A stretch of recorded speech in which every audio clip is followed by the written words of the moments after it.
Hi, this is Arlene of Feng Shui practitioners and enthusiasts. So I have some Feng Shui info or tips for you.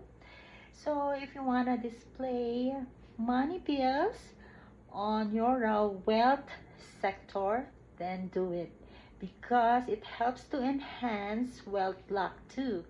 Plus, with a money tree, this is Z plant. Okay, so this plant is toxic for the dogs or any pets, okay, because of the sap. So if you have a pet, please don't display this money plant on the floor where the dog can actually reach it.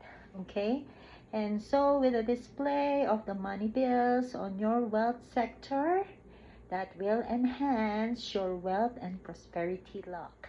There are 4 ways how to know the wealth area in your house. Okay, first, with the Bagua system, it is the southeast location and it never changes. Okay, with the annual flying stars, so in period 9 we have the star 8 and the star 9.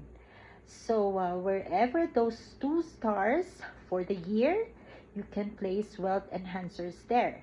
And then the other one is the wealth star in your natal chart, in the house. Okay, so if you have assessed your house, then you can find the freezing stars in the period chart. Okay, so see you again.